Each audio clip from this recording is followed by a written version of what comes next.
get a lot of questions about anxiety. I get a lot of clients with anxiety because our society is ridden with anxiety. The way in which our world is right now creates a lot of anxiety. We live in such an extremely fast-paced, high-pressure world. I want to share with you three, I think three, we'll see what comes out of my mouth, but three little tips for anxiety.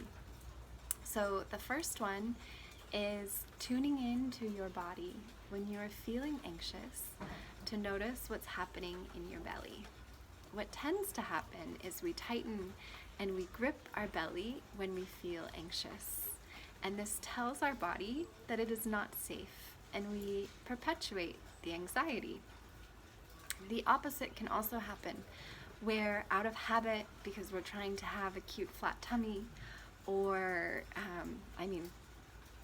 as women, we're kind of trained to have this habit, we tighten our belly, we constrict our belly, and then we create anxiety because our body is telling our mind it is not safe.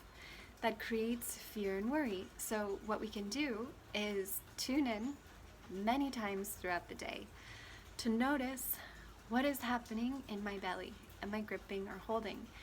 If I'm gripping or holding, can I soften? Can I take a second to consciously relax the muscles in my belly, to breathe a little slower and a little deeper? And in that unwinding, the anxiety will start to release. So that's the first thing.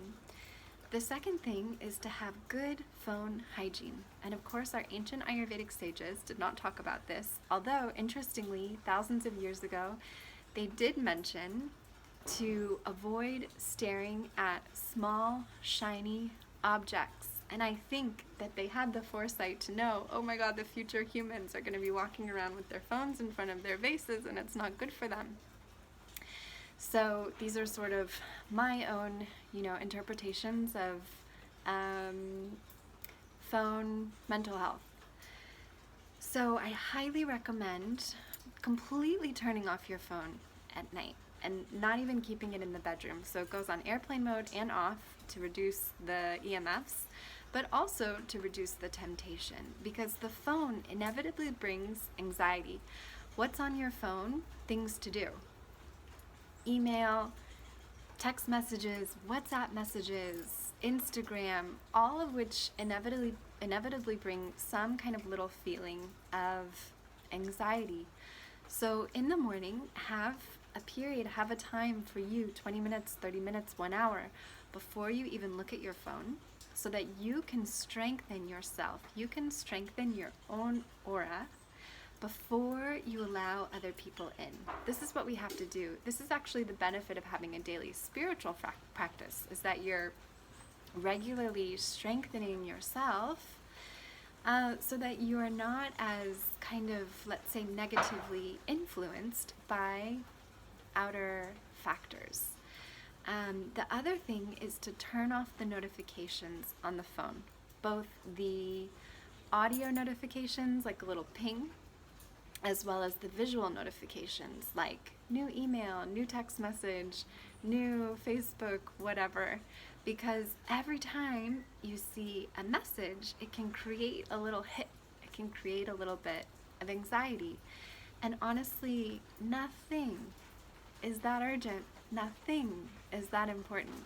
So much more important is your own peace, your own mental health. The last thing I want to share is transforming anxiety, kind of up-leveling anxiety. So when we transform anxiety, when we up-level, we take the anxiety and we turn it into a sense of adventure. Because anxiety is a fear, essentially, a fear of the unknown. We can either take that approach and be afraid of the unknown, of which everything is unknown, really, or we can take a very different approach where we have a sense of adventure, a sense of like, all right, bring it. I'm ready for you, whatever you are. I am ready for this challenge. I am ready for maybe this difficult situation because I know it is something that I must go through. And I see it as a way in which I get the chance to develop. I get the chance to mature, to evolve. So I embrace this sense of adventure for the unknown. So those are 3, maybe 4 things, little tips that I feel will really help you a lot. And thank you for tuning in.